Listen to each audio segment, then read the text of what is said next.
This is Earl Nightingale. The purpose of this recording is to tell you about and try to condense one of the most amazing books ever written, Think and Grow Rich by Napoleon Hill. Without question, this single book has had a greater influence on the lives, accomplishments, and fortunes of more individuals than any other work of its kind. All over the free world, there are literally thousands of successful men in all lines of work who are where they are today because they once picked up and bought a copy of Think and Grow Rich, and they'll be quick to tell you so. I first discovered this remarkable book in the fall of 1949. It was of enormous help to me. It helped me decide once and for all how I was to accomplish my goal. It unified my thinking and gave me a straight, clear road to the point I had decided to reach. One of my closest friends found the book several years ago and stayed home for 3 days reading and digesting its material, and he then went on to reach the top in his industry.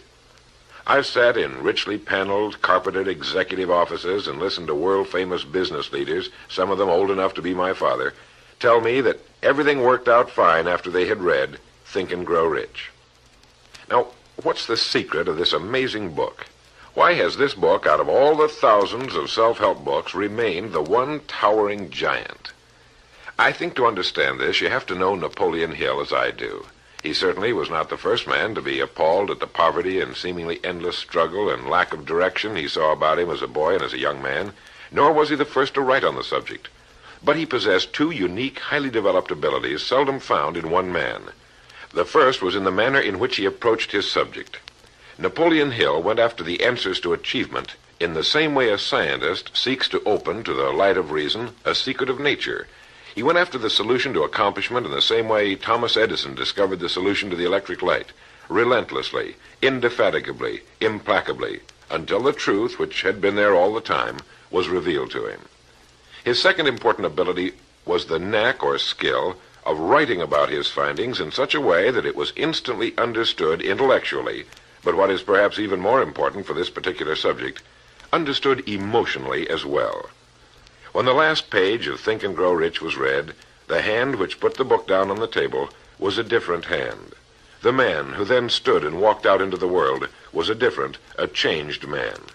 The suffocating, entangling webs of self-imposed frustration and indirection had fallen away, and now the way was clear. The man was now the possessor of the unique, unseen talent for turning dreams into reality, thoughts into things.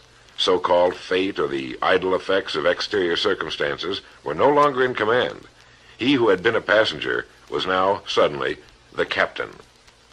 To begin, we have to understand the simple truth, the principle or philosophy which lies as the supporting structure of this work.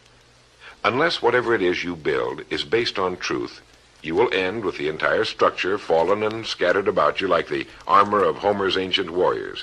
It simply cannot stand. It cannot withstand the test of time.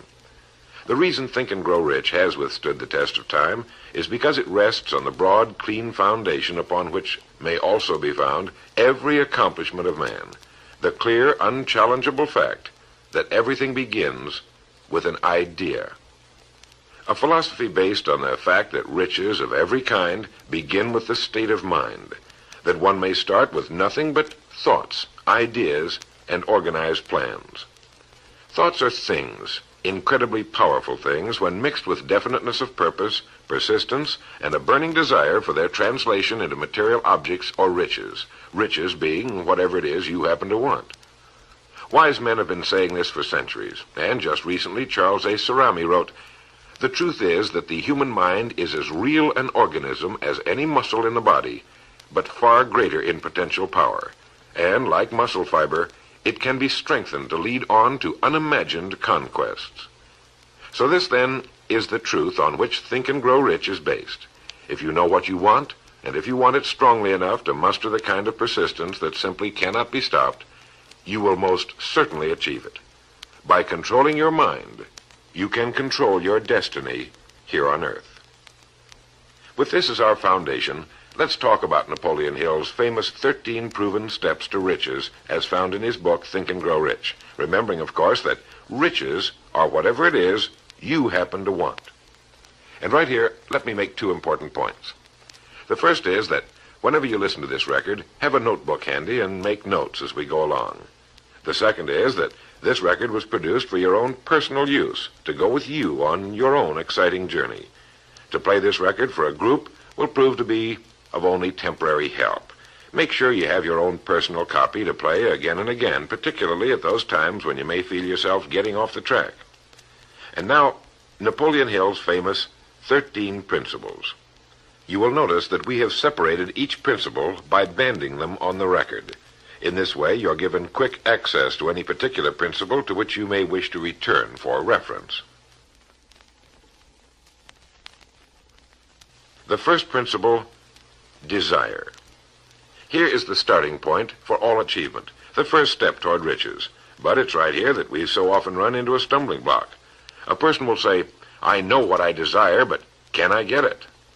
We'll get into this business of doubt later, but once and for all, let's clear up this point. This point of whether or not you can accomplish that which you desire with all your heart. I think it was best expressed by Emerson, who wrote, there is nothing capricious in nature, and the implanting of a desire indicates that its gratification is in the constitution of the creature that feels it. In other words, you would not have the desire unless you were capable of its achievement. Each of us has a built-in governor, and our desires are modified by our abilities and leanings. Whatever it is that you desire with all your heart, understand once and for all that it can and should be yours. In Think and Grow Rich, Napoleon Hill cites example after example of why your burning desire is nothing more than an accurate picture of what you will one day become. So right here, firmly establish in your mind that which you desire more than anything else. For, as Helvetius put it, by annihilating the desires, you annihilate the mind. Every man without passions has within him no principle of action, nor motive to act. A good way to determine whether or not you really have a burning desire is to examine the way you go after it. If you go after that which you think you desire tentatively, timidly, in an attempt to play it safe, you don't have a burning desire at all. You can't get to second base if you keep one foot on first. But if you're willing to burn your bridges behind you and say once and for all, this is it, this is what I will do, and I will never retreat, I'll never go back, then you have the sort of desire that can only end in success. It takes that kind of resolve to be able to keep picking yourself up after the falls you're bound to take. The only people who don't make mistakes are those who never try anything, the timid feeders in the lagoon who never venture into the broad deep sea beyond. While these principles will work for anything you may want, a more harmonious home life, a more successful career, for our example, let's say your desire happens to be more money, to better care for your family and provide for your future years, to get your share of the prosperity that lies ahead. Napoleon Hill gives us 6 definite, practical steps to follow. 1. Fix in your mind the exact amount of money you desire. It is not sufficient merely to say, I want plenty of money. Be definite as to the amount. There's a psychological reason for definiteness, which will be described in a subsequent principle. Number 2. Determine exactly what you intend to give in return for the money you desire. There's no such reality as something for nothing. 3. Establish a definite date when you intend to possess the money you desire. And 4. Create a definite plan for carrying out your desire and begin at once, whether you're ready or not, to put this plan into action. 5. Write out a clear, concise statement of the amount of money you intend to acquire, name the time limit for its acquisition, state what you intend to give in return for the money, and describe clearly the plan through which you intend to accumulate it. 6. Read your written statement aloud twice daily, once just before retiring at night, and once after arising in the morning. As you read, see and feel and believe yourself already in possession of the money, or whatever your goal happens to be. It's important that you follow these instructions to the letter. Play this part of the record over until you have it down to your satisfaction, for this is by far the most important of the 13 principles, and this chapter of the book ends with these words. Through some strange and powerful principle of mental chemistry, which she has never divulged, nature wraps up in the impulse of strong desire that something which recognizes no such word as impossible and accepts no such reality as failure. The second principle is faith. You never would have even thought of your main desire unless faith were tugging at your mind. And if you find it difficult at times to have faith in yourself, you can be certain that you can have faith in these principles.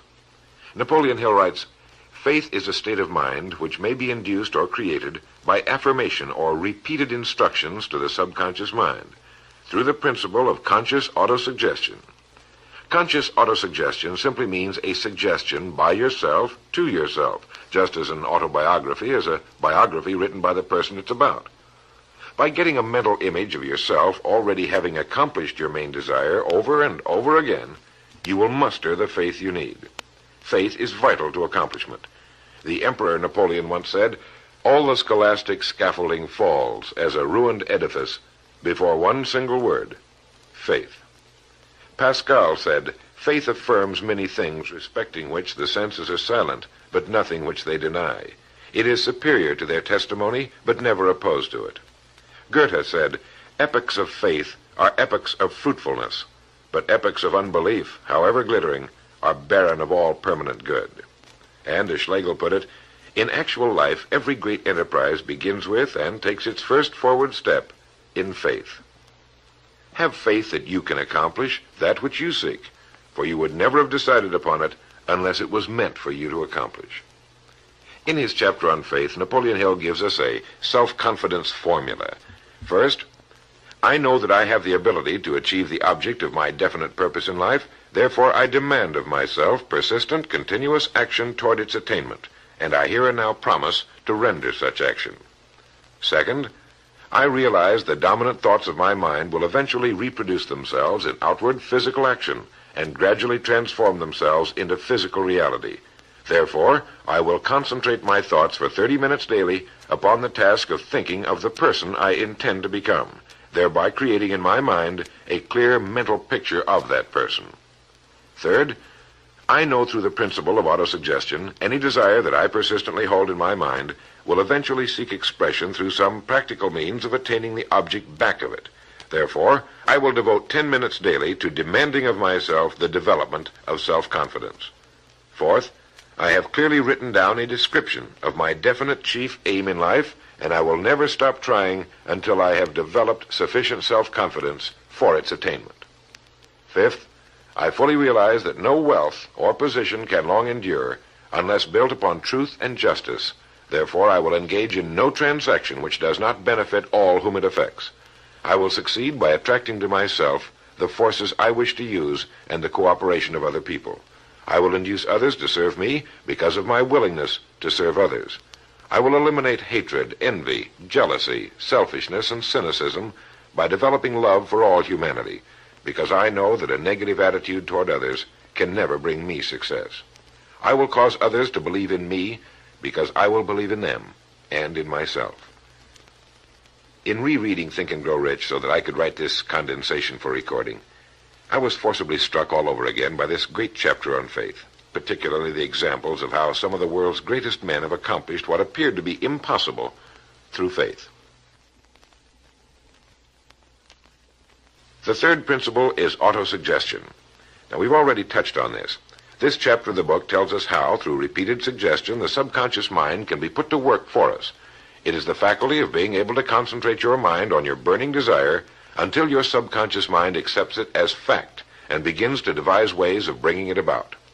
Here is where hunches come from, sudden flashes of thought or inspiration, guidance. The instructions given in connection with the 6 steps in the second chapter will now be summarized and blended with the principles covered by Napoleon Hill's chapter on autosuggestion. First, go into some quiet spot, perhaps in bed at night, close your eyes and repeat aloud, so you may hear your own words, the written statement of the amount of money you intend to accumulate, or a careful reaffirmation of whatever your goal happens to be, the time limit for its accumulation, and a description of the service or merchandise you intend to give in return for the money.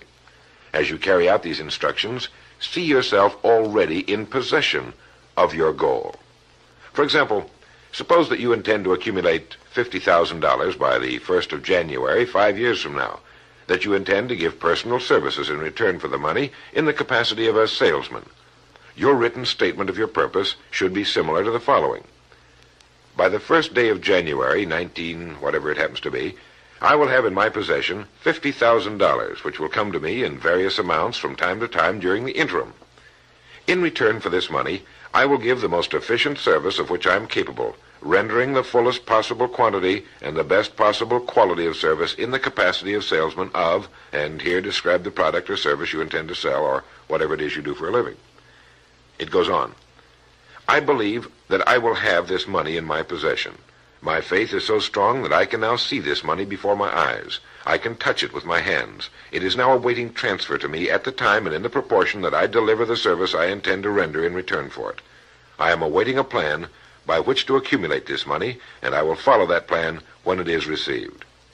Second, repeat this program night and morning until you can see in your imagination the money you intend to accumulate. Third, place a written copy of your statement where you can see it night and morning, and read it just before retiring and upon arising until it's been memorized. As you carry out these instructions, you are applying the principle of auto-suggestion. The fourth principle is specialized knowledge. It is here that I think Napoleon Hill makes a very important point. Knowledge is power only to the extent that it is organized into a definite plan of action and directed to a definite end. To quote from the book, before you can be sure of your ability to transmute desire into its monetary equivalent, you will require specialized knowledge of the service, merchandise, or profession which you intend to offer in return for fortune. Perhaps you may need much more specialized knowledge than you have the ability or the inclination to acquire. And if this should be true, you may bridge your weakness through the aid of your mastermind group. More on this later, but for now realize that you must learn all you can about your specialty.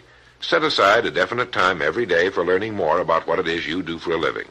Take the courses that are offered on your subject and associate with men who know your business well.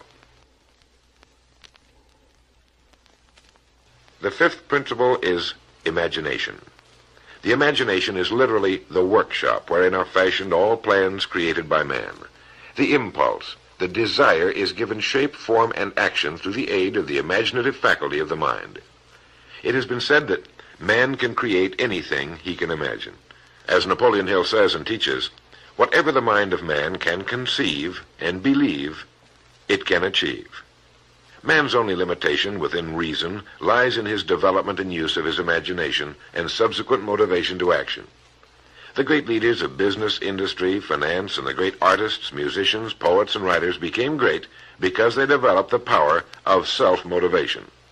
Incidentally, one of the best books ever put together on this subject, if not the greatest, is Success Through Positive Mental Attitude by Napoleon Hill and W. Clement Stone. I suggest you get a copy from your bookstore at your earliest convenience. If your bookstore happens to be out of the book, you may obtain a copy by writing to the address on the label of this record. As you go about your daily work, think constantly of ways in which it could be done better, more efficiently. Think of the changes that are inevitable. Can they be made now? And if you feel limited, remember the words of the late Frank Lloyd Wright. He said, "The human race built most nobly when limitations were greatest, and therefore when most was required of imagination in order to build it all. Limitations seem to have always been the best friends of architecture." As you build your future from this point onward, don't concern yourself with limitations, but remember that they may be your best friends, since they require imagination if we're to rise above them. And as Beecher said, the soul without imagination is what an observatory would be without a telescope. Now, if you'll turn this record over, we'll get to the sixth principle. The sixth principle is organized planning. You have decided on your desire, your goal. Now let's organize the plan for its accomplishment, right on schedule. Let me quote again from Think and Grow Rich. You have learned that everything man creates or acquires begins in the form of desire. The desire is taken on the first lap of its journey from the abstract to the concrete in the workshop of the imagination, where plans for its transition are created and organized. Earlier, you were instructed to take 6 definite practical steps as your first move in translating the desire for whatever you want into its physical equivalent. One of these steps is the formation of a definite practical plan or plans through which this transformation may be made. 1. Ally yourself with one or more persons, a group of as many people as you may need for the creation and carrying out of your plan or plans for the accumulation of the money you've established as your goal. Making use of the mastermind principle. This is important. 2. Before forming your mastermind alliance, decide what advantages and benefits you may offer the individual members of your group in return for their cooperation. No one will work indefinitely without some form of compensation, although this may not always be in the form of money. 3. Arrange to meet with the members of your mastermind group at least twice a week, and more often if possible, until you have jointly perfected the necessary plan or plans for the accomplishment of your goal. 4. Maintain perfect harmony between yourself and every member of your mastermind group. Keep in mind these facts. First, you're engaged in an undertaking of major importance to you. To be sure of success, you must have plans which are faultless. Second, you must have the advantage of the experience, education, native ability, and imagination of other minds. This is in harmony with the methods followed by every person who has risen above the average. Work at this until you have a well-executed formal plan for reaching your objective. In this way, you're never confused or wondering what you should do next. Every morning you know exactly what you're going to do and why. It is in this chapter of Think and Grow Rich that Napoleon Hill gives us his 11 qualities of leadership. 1. Unwavering courage. 2. Self-control. 3. A keen sense of justice. 4. Definiteness of decision. 5. Definiteness of plans. 6.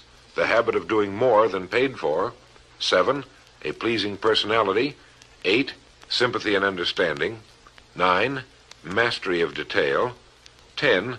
Willingness to assume full responsibility. And 11. Cooperation.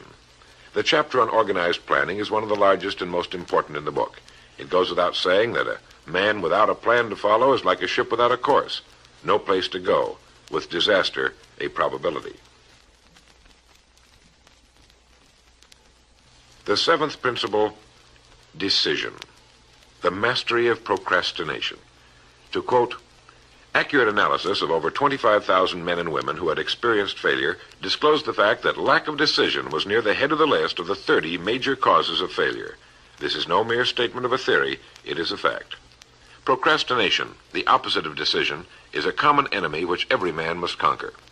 Analysis of several hundred people who had accumulated fortunes well beyond the $1 million mark disclosed the fact that every one of them had the habit of reaching decisions promptly and of changing these decisions slowly if and when they were changed. People who fail to accumulate money, without exception, have the habit of reaching decisions, if at all, very slowly, and of changing these decisions quickly and often.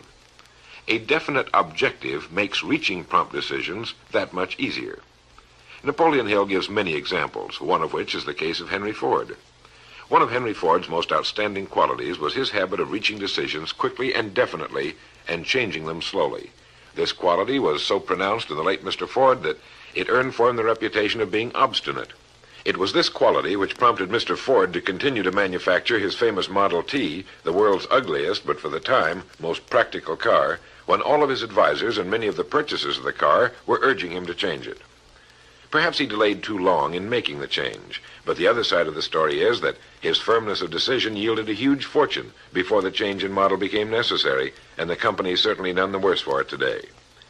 When you make up your mind, stay with it. The majority of people who fail to make the grade are generally easily influenced by the opinions of others, easily swayed. They permit the newspapers and the gossiping neighbors to do their thinking for them. Opinions are the cheapest commodities on earth. Keep your own counsel when you begin to put into practice the principles we're describing here. By reaching your own decisions and following them, take no one into your confidence except the members of your mastermind group, and be very careful in your selection of this group, that you choose only those who will be in complete sympathy and harmony with your purpose. Close friends and relatives, while not meaning to do so, often handicap one through opinions and sometimes through ridicule. Thousands of men and women carry inferiority complexes with them all through life because some well-meaning but ignorant person destroyed their confidence through opinions or ridicule. If a decision is worth anything at all, it's worth sticking to until it's been completely worked. The 8th principle, persistence. Napoleon Hill defines persistence as the power of will. Willpower and desire, when properly combined, make an irresistible pair. Persistence to an individual is what carbon is to steel. In uncounted thousands of cases, persistence has stood as the difference between success and failure. It is this quality more than any other that keeps the majority from great accomplishment. They'll try a thing, but as soon as the going gets tough, they fold. Experience with thousands of people has proved that lack of persistence is a weakness common to the majority of men. It is a weakness which may be overcome by effort. If you're to accomplish the desire you've set for yourself, you must form the habit of persistence. Things will get dark. It will seem as though there's no longer any reason to continue. Everything in you will tell you to give up, to quit trying. And it's right here that the men are separated from the boys. It's right here that if you'll go that extra mile and keep going, that the skies will clear, and you'll begin to see the first signs of the abundance that is to be yours because you had the courage to persist. With persistence will come success. Persistence is a state of mind. Therefore, it can be cultivated. Like all states of mind, persistence is based upon definite causes, among them these. 1, definiteness of purpose, knowing what you want. 2, desire. 3, self-reliance. 4, definiteness of plans. 5, accurate knowledge, knowing that your plan is sound. 6, cooperation. Sympathy, understanding, and harmonious cooperation with others tend to develop persistence. 7, willpower. 8, habit. Persistence is the direct result of habit. The 9th principle, power of the mastermind. It is in this section that Napoleon Hill describes the importance of forming a group of individuals sympathetic to your desire. They may be individuals with similar plans. A mastermind group can be made up of 2 or more individuals. No 2 minds ever come together without thereby creating a third invisible, intangible force, which may be likened to a third mind. You may have noticed many times that by discussing something with another individual, you suddenly get good ideas as a result of this association. Ideas you would not have gotten without this association. The same thing happens to the other person. A lot of good ideas have been born in individual minds as a result of having met in committee. Associating with your mastermind group is not meant as a means of letting others do your thinking for you. Far from it. It is to stimulate your own thinking through the association with other minds. No one knows everything. The more sympathetic minds you get together, and by sympathetic I mean working for a common purpose, the more related information is going to be available, and great ideas are a combination of related information. So pick the member or members of your mastermind group with care. Make sure they're people you respect and who are hard-working and conscientious. You'll have a lot of fun, and you'll all reach your goals just that much sooner. The 10th principle could be called enthusiasm. That is, the enthusiasm that comes from the channeling of all bodily drives into positive, worthwhile outlets. It is in this chapter that Napoleon Hill describes the importance of the woman, the one and only woman, in the achievement of a worthwhile goal. It seemed quite significant to Mr. Hill that practically every great leader was a man whose achievements were largely inspired by a woman. When things get tough, and you can count on it, they will, you may be deserted by what you thought were friends. But if you've got a good woman, you'll never be alone. She'll be willing to start over again if necessary, and she'll give you the new enthusiasm that comes through her faith in you. Having someone to love is having someone to share your success and accomplishments, to give you the praise that all of us need from time to time. A man can become successful without a wife and family, but all the real joy is taken out of it. Take care of your wife and children as your greatest possessions. The 11th principle has to do with the subconscious mind. The subconscious mind consists of a field of consciousness in which every impulse of thought that reaches the objective mind through any of the 5 senses is classified and recorded, and from which thoughts may be recalled or withdrawn as letters may be taken from a filing cabinet. It receives and files sense impressions or thoughts, regardless of their nature. You may voluntarily plant in your subconscious mind any plan, thought, or purpose which you desire to translate into its physical or monetary equivalent. The subconscious acts first on the dominating desires which have been mixed with emotional feeling, such as faith. Your subconscious mind works night and day. Through a method of procedure unknown to man, the subconscious mind draws upon the forces of infinite intelligence for the power with which it voluntarily transmutes one's desires into their physical equivalent, making use always of the most practical media by which this end may be accomplished. You cannot entirely control your subconscious mind, but you can voluntarily hand over to it any plan, desire, or purpose which you wish transformed into concrete form. No one knows very much about what we call the subconscious or unconscious mind. We do know that it is incalculably powerful and can solve our problems if we go about using it the right way. And the best way is to hold in your conscious mind as often as possible a clear picture of yourself already having accomplished your goal. You know what you want, define it clearly, and then project it on the motion picture screen of your mind. Hold it. See yourself doing the things and having the things you'll have when your objective will have been reached. Do this as often as possible as you go about your daily work, and particularly at night, just before you go to sleep, and the first thing upon arising. As you do this, your subconscious will begin to lead you in the most logical ways toward your objective. Don't fight it. Follow your sudden hunches, the ideas that come into your mind, knowing that it's your subconscious trying to get through to your conscious mind. If you'll keep at this, you'll be amazed and delighted by the wonderful ideas that just seem to come from nowhere. In the next principle, we'll talk some more about this sixth sense that seems to control the lives of the great men and women, but it comes from a systematic triggering of the subconscious mind. The lives of the great men and women, which seem miraculous to the average person, are nothing more than the fulfillment of their burning desires through the power of their subconscious minds. Time means nothing to your subconscious. A man could work steadily at his job for 40 years and not accomplish as much as is possible in 3 or 4 years through the proper working of this principle. Your subconscious mind cannot remain idle. If you fail to plant desires in your subconscious mind, it will feed upon the thoughts which reach it as a result of your neglect. Remember that you're living daily in the midst of all manner of thought impulses which are reaching your subconscious mind without your knowledge. Some of these impulses are negative, some are positive.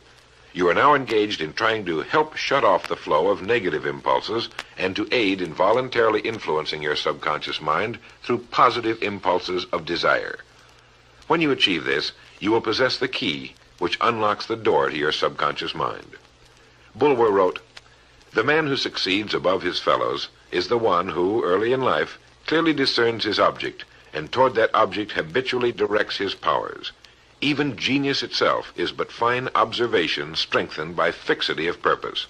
Every man who observes vigilantly and resolves steadfastly grows unconsciously into genius." The key word there is unconsciously. Know what you want. Decide once and for all that it will be yours. Remain steadfast on course, propelled by faith, and your subconscious or unconscious mind will do the rest. The 12th principle, as outlined in Think and Grow Rich by Napoleon Hill, has to do with the brain. If you had access to all the wealth in the world and took a penny, you would be doing exactly what you very probably have been doing in the use of your brain. Nothing in the world is more pitiful than the misunderstanding by the average person of the power of his brain and the minds to which it is connected, the conscious and the subconscious. You own in your brain the most marvelous, miraculous, inconceivably powerful force the world has ever known. Take, for example, the fact that the number of lines which connect the brain cells with one another equal the figure 1 followed by 15 million ciphers. It has been determined that there are from 10 to 14 billion cells in the average human cerebral cortex. It is inconceivable that such a network of intricate machinery should be in existence for the sole purpose of carrying on the physical functions incidental to growth and maintenance of the physical body. This is the mechanism that has given us the supersonic airplane, our deep rocket probes into outer space, the sciences, the arts, all that we know and use today and will use tomorrow, have hatched from this small gray mass each of us carries around. Can you doubt, even for a moment, that it can bring you and yours everything you want here on earth? Of course it can. If you will recognize your power as an individual and stop acting like those who have never even thought about it. Give it the job you've decided to accomplish and watch it handle it. The 13th and final principle is called the sixth sense. The sixth sense can be described as the sense through which infinite intelligence may and will communicate voluntarily without any effort from or demands by the individual. This principle is the apex of the philosophy. It can be assimilated, understood, and applied only by first mastering the other 12 principles. The sixth sense is that portion of the subconscious mind which has been referred to as the creative imagination. It has also been referred to as the receiving set, through which ideas, plans, and thoughts flash into the mind. The flashes are sometimes called hunches or inspirations. The sixth sense defies description. It cannot be described to a person who has not mastered the other principles of this philosophy, because such a person has no knowledge and no experience with which the sixth sense may be compared. The sixth sense is not something that one can take off and put on at will. Ability to use this great power comes slowly through application of the other principles we've outlined. Many individuals come into a workable knowledge of the sixth sense even before the age of 40, but more often the knowledge is not available until one is well past 50, and this for the reason that the spiritual forces with which the sixth sense is so closely related do not mature and become usable generally except through years of meditation, self-examination, and serious thought. But begin to develop it now by applying the principles we've talked about here. Remember this: man can create nothing which he does not first conceive in the form of an impulse of thought. Man's thought impulses begin immediately to translate themselves into their physical equivalent, whether those thoughts are voluntary or involuntary. Keep fear out of your mind by concentrating on the mental picture of your goal, your greatest desire. Now, I want to mention that Think and Grow Rich as a book carries more endorsements by great men who knew of its truth than any other book of its kind ever written. I'll touch on only a few. All of these great men actually endorsed Napoleon Hill's principles. Former President of the United States William Howard Taft, F.W. Woolworth wrote that he had built his great chain of stores by applying many of these principles. Robert Dollar, who built the great Dollar steamship line, wrote, "If I had had this philosophy 50 years ago, I suppose I could have accomplished all that I've done in less than half the time. I sincerely hope the world will discover and reward you." Samuel Gompers wrote that the mastery of these principles is the equivalent of an insurance policy against failure.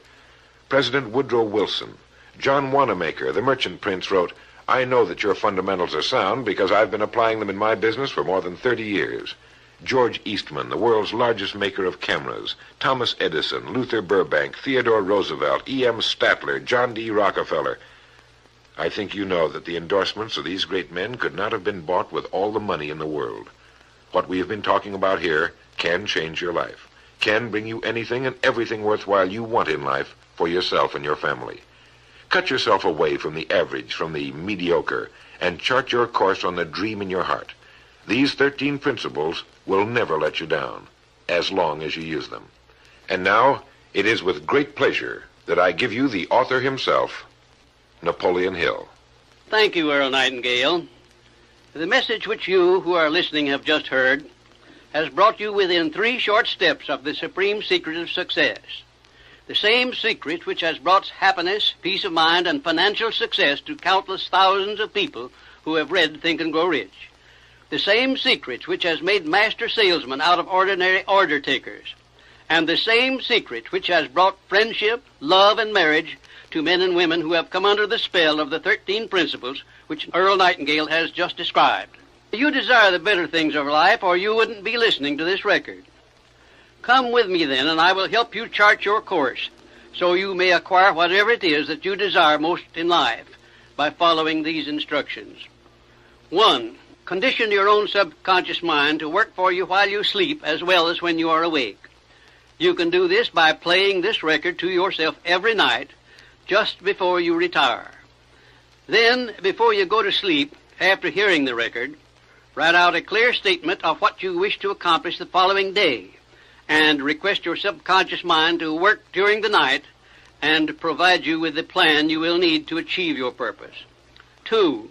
Form a personal mastermind group of 2 or more people who are closely associated with you. They can be members of your family, your business, or your professional associates, or people who work where you are employed. And play this record in their presence at least once a week.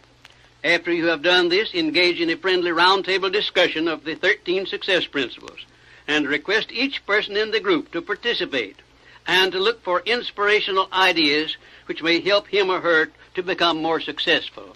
3. Beginning now, follow the habit of rendering more service and better service than that which is expected of you, and do it in a pleasing, positive mental attitude. This will make friends for you, it will increase the value of your services, and it will attract opportunities by which you may get from life whatever it is that you most desire. Follow these instructions to the letter, and you will surely see the day when you can express a prayer of gratitude for having had the privilege of hearing and acting on the message which Earl Nightingale has given you through this record. And now, may I reach out across the space and the time which separate us and offer you a hand of friendship and a sincere prayer that you will be blessed with a richer and a fuller life because of this message. Your big opportunity may be right where you are now. Follow these instructions faithfully, and it will reveal itself to you. This is Napoleon Hill saying, don't search for opportunity in the distance, but recognize it and embrace it right where you are.